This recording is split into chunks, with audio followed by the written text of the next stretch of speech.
Alright, so here we are going to learn about the road to the American Revolution, one of the critical moments here in American history. After all, if we don't have a start, how can we have a beginning, or even a continuation? So let's start here, the British Empire circa 1770. There's a famous expression, the sun never sets on the British Empire, and this is the truth of the matter here. So much so that the British have too much. Others want a piece of what the British have. Thus, they were involved in many wars. Case in point, this one, the French and Indian War, often called the 7 Years' War. It was fought over the Ohio River Valley in America, or what would become America. It was a very costly war, as all wars are, so much so that Britain got into debt. Very, very crippling debt. After all, wars aren't cheap. They are costly. And Britain was fighting a lot of them, thus a lot of money. Thus, they decided they needed a way to pay for it, and they got an idea. A wicked idea. Or a good idea, depending on who you're asking. They were going to make the colonists pay, at least in part, for a war fought to protect them and to give them more land.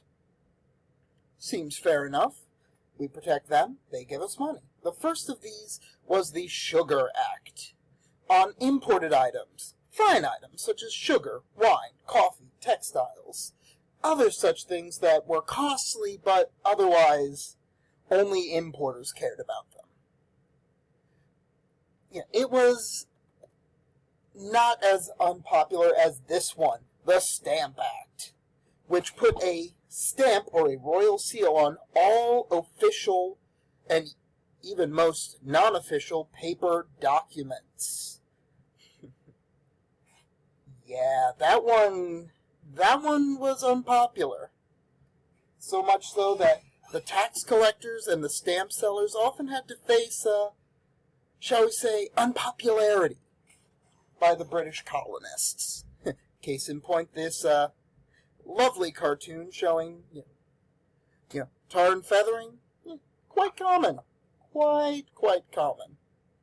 It was repealed, but only to be replaced a couple years later by the Townshend Acts, which put, again, a tax on imported items, but this time the more commonly ones, molasses, tea, certain alcoholic beverages. It was even more unpopular than the Stamp Act, which gave rise to one of the most famous sayings in American history, no taxation without representation, which meant we did not want to be taxed without any voice in the British colony, in the British government. After all, they were just putting these on us. We had no say in the matter. None whatsoever.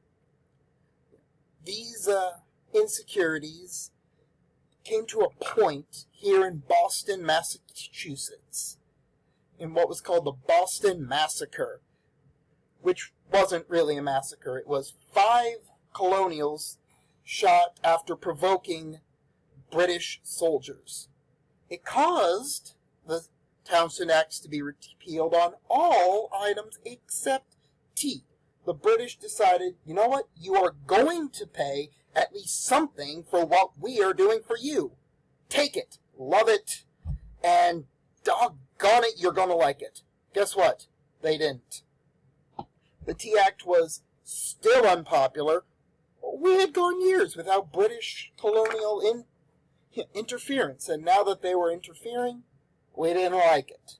Especially since at that point, tea was the most commonly consumed non-alcoholic beverage of the time. This particular image is of the Boston Tea Party. Fueled, fed up colonials, specifically the Sons of Liberty, boarded an English clipper ship and dumped all the tea into Boston Harbor. Yeah, that didn't make the British happy.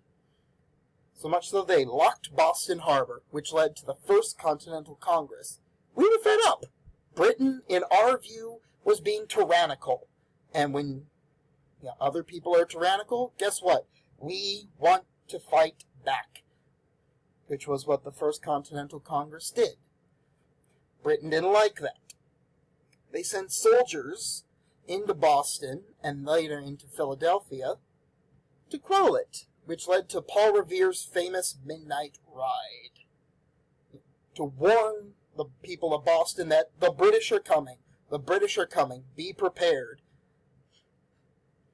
Britain got out its local militia and went to the arms depot in Concord. But along the way, in the town of Lexington, they met up with a squadron of British redcoats. No one knows who fired the first shot, but this began the American Revolution. It was often called the shot heard round the world, which some of you may remember from the Schoolhouse Rock videos. It wasn't actually heard round the world, but it was the first time a colony had stood up to the British Empire. No one did that. Britain was too powerful. And here was an upstart, taking on the British. Now, the causes of the American Revolution are a bit of a back and forth. Some are British cause, some are American cause, but hey, that's the best stories right there. Now,